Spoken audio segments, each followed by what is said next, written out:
Welcome to my new blog. ल अहिले चाहिँ बाटोमा छु, नेपालगञ्ज जाँदै गाडीको यात्रा भइरहेको छ।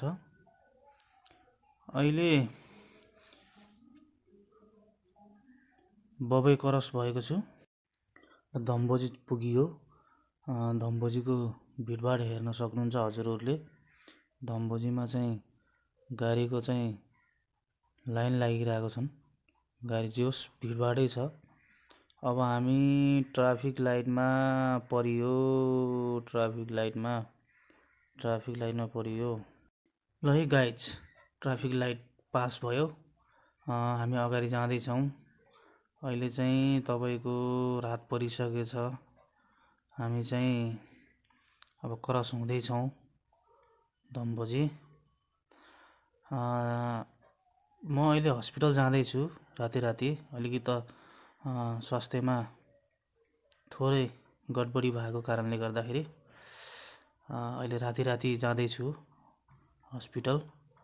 तपाईँको भिडभाडै छ रातिमा पनि, अटोहरू हिँडिरहेको छ, बाइकहरू हिँडिरहेको छ, गाडीहरू हिँडिरहेको छ। ल गाडीको त हेडलाइटको पनि काम छैन जस्तो छ। यो सिटीमा चाहिँ लाइटहरू बढिरहेको छ, देख्नुहुन्छ। सिद्धार्थ कटेज पनि सिद्धार्थ कटेज देख्नुहुन्छ, त्यो सिद्धार्थ लेखेको सिद्धार्थ कटेजमा आइपुगेको छौँ। मेरो यात्रा चाहिँ जारी नै छ, हिँड्दैछु, यात्रा जारी नै छ। सर हेर्न सक्नुहुन्छ, फुलहरू रोपेको, यात्रा जारी नै छ मेरो। अब नजिकै छु। ल नेपालगञ्जको बिपी चोकमा आइएको छ भर्खर। अझै क्रस हुँदै अझै अगाडि जाँदैछु म। बिपी चोकमा आइएको छ भर्खर, हेर्न सक्नुहुन्छ गाइज, नेपालगञ्जको बिपी चोक। यात्रा जारी नै छ।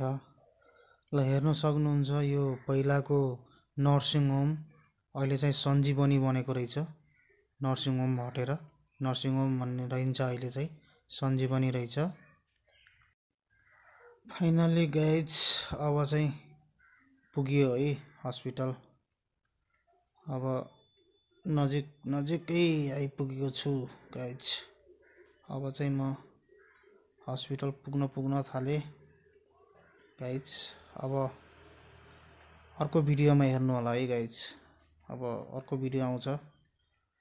र लाइक सेयर कमेन्ट गर्न चाहिँ नभुल्नु होला। सबैले फलो गरिदिनु होला, सेयर पनि गरिदिनु होला।